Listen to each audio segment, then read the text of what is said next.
sa pagsisimula ko po, naging struggle sa akin yung hindi ko po sigurado kung bebenta kasi ang totoo po niya, ito po yung first business ko na pinag-isipan ko po talaga ng halos kulang 1 taon kasi parang hindi ko rin po kaya ibigay yung capital kasi po isa lang po akong security guard sa minimum wage earner at meron din po akong 2 anak kaya hindi ko po talaga ang ginawa ko po, binenta ko po yung motor ko tapos yung pinagbentahan po, ginawa ko ng business. Ayun po, kahit pa paano, may nababago sa buhay at nakapag-rate po ako ng trabaho na meron po akong 2 tao na natutulungan.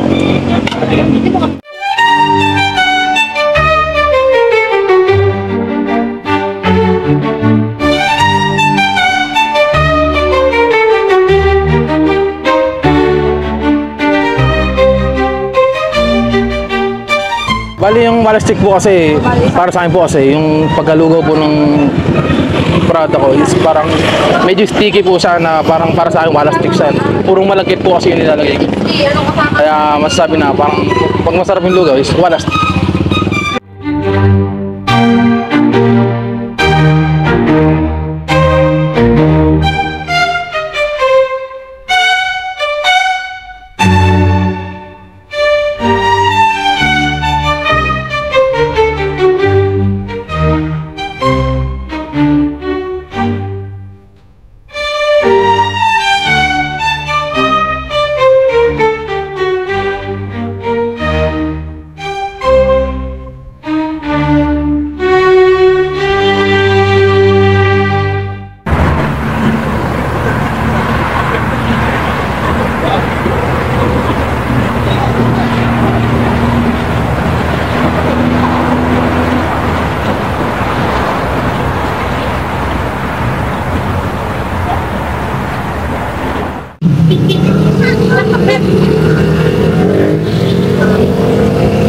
Ako nga po pala si Cyril Ivan De Leon, 26 years old, taga bayan po ng Bulacan, Bulacan.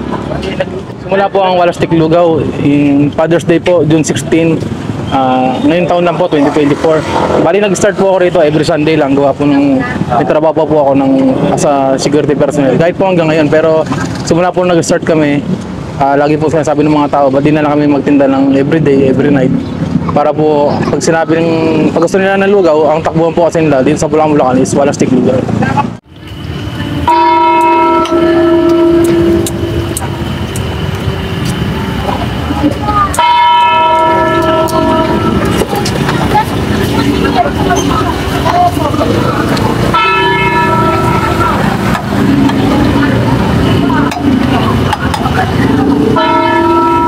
Bali, ang una ko po lang naging trabaho dati po ako sa K9 unit, private K9 po sa Manila. So, kinabutan po ako ng pandemic, hindi na po nakabalik.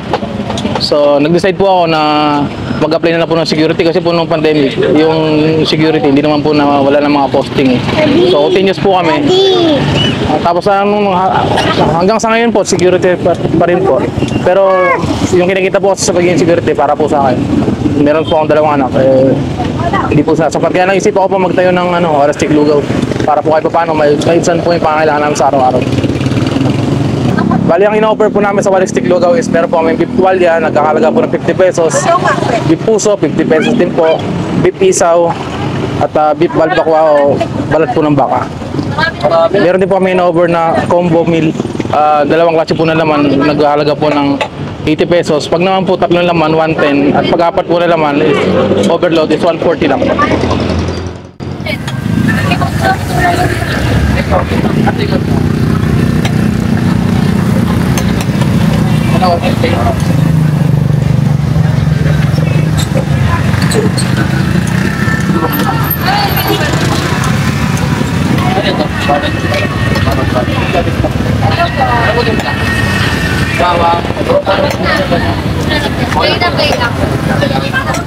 Bali, prepare po yan isa. Igisip po ako ng alas 4 ng madaling araw, mamamalingki po ako.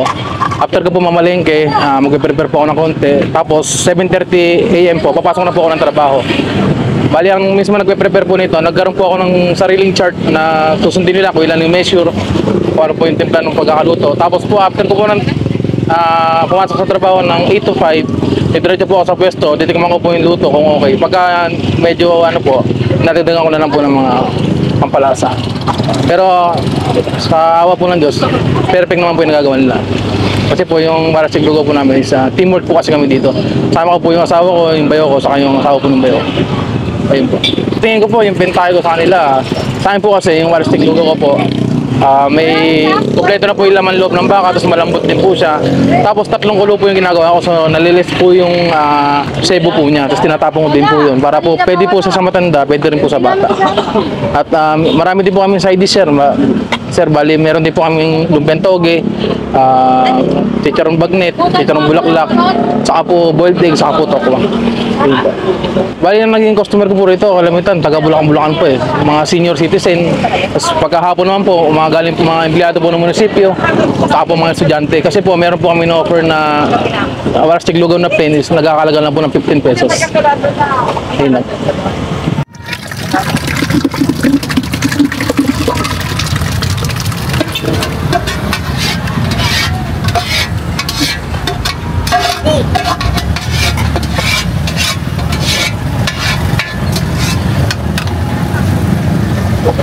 Bali ang nakakatulong ko po talaga sa pag-prepare po ng Walastik Lugaw. Unang-una po yung asawa ko. Pangalawa po yung kuya niya, yung bayo ko. Tapos po, pagdating naman po ng gabi sa operation, pupunta rin po yung asawa niya. So, bali 4 po kami dito nag-operation, nag-ooperate.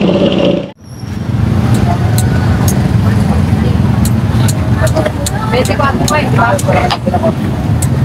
Nakuha ko sa ay, ayan na.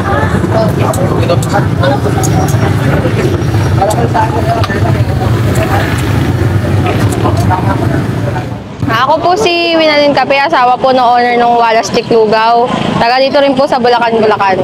Ang naitutulong ko po sa kanya kasi po sa umaga po siya yung mamamalengke.